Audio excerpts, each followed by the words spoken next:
All right, now we'll decide really who is to blame, because Democrats always blame Republicans and Republicans always seem to blame Democrats. We bring in Louisville, Kentucky-based radio host Leland Conway for that. Leland, this brings up an interesting point, which is how much wiggle room does President Trump have with his base? Building the whole wall conceivably costs about $25 billion. Now you are talking about getting less than a tenth of that in this compromise. Is that enough for the base to believe the president is keeping his word? Yeah, well, that's a great question. And I think the problem here, because I was listening to that report from a couple moments ago, and who is to blame, and I kind of think both sides are to blame in this case. The president has to do something on border security, and it has to be something big, right? But I also believe there's room for a little compromise in the sense that you can build an actual wall along many parts of it. You can build a virtual wall along other parts of it. But something big has to come out of this. It can't just be a little bit of fence here and a little bit of fence there. It's got to be huge. So I think there's wiggle room, and I think there's a lot of Americans who believe that border security has to come first. You know, and if you don't have that component of whatever immigration reform is coming along, you've really got nothing with I think, Trump supporters. But is it about the semantics? You know, you just use the words border security, which is what the Democrats like to say. The president says build the wall, meaning a large, impenetrable barrier. It makes you think that back to, what was it, a year ago or so ago, we were going through this immigration fight, and there was going to be, remember, DACA for the entire wall? You have to wonder if that would have been a good deal to take back then.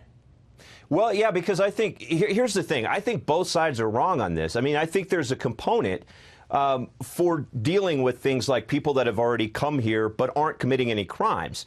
But there has to be security first. So maybe that deal would have looked a lot better. And I think that middle America wants to see that there's serious action on border security. If they see that, I think they'll be a lot more amenable towards how do we deal with the people that are already here. You mentioned DACA. So where do we go from there? Do we do a path to citizenship? But this brings up this larger question. You say both sides are to blame. The president was elected as negotiator-in-chief. Right. The Republicans have got both the House and the Senate. At least they will for the next couple of days.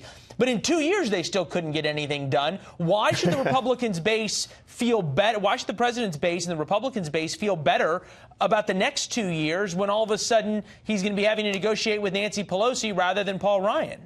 Right. Well, you know, and that's the problem. The problem is that Republicans over the last 2 years have been really weak on this issue. They're afraid. And I don't quite understand that. When we're talking about border security, Leland, this is a winning issue with middle America. Again, I think a border package that includes some kind of path to citizenship is amenable to most middle Americans if the border security is first. I do think the president's path is much harder now that he's going to be dealing with Nancy Pelosi. Yeah. But I also think the Democrats are smart enough to recognize when they see the polls, middle America wants to see border security. I think it's a winning issue for President Trump, even if he doesn't have control of the House. When you say it's a winning issue, you mean simply using it as a wedge issue as a winning issue, or he can actually win and get the money for it? I think it's a winning issue to stand on the side of border security. I think most Americans if that's a winning issue, why doesn't the president, or why shouldn't he say, look, this is an issue of national security? You got Mick Mulvaney up there going, well, we've come down from $5 billion to some other number. We had Matt Gaetz on saying, well, it had to be a crooked number, meaning something that begins with 2 or above. On. Why not just say, look, we need $25 billion for the wall. Bring me that, or the government stays closed. Is that a winning issue too? Yeah, I think so. I really believe that most Americans want to see border security, and I think the president's on solid ground standing firm on that. I do have an issue, though, with the president's rhetoric on saying, I'm going to shut the border down if I don't get my wall.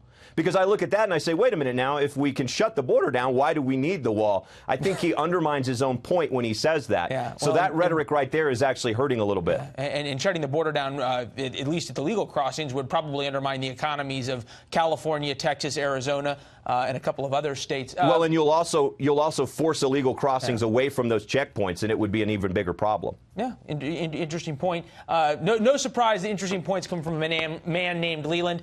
Best to your father as well, sir. Will do. Thank you. It's good to be on with you. All right, good to see you.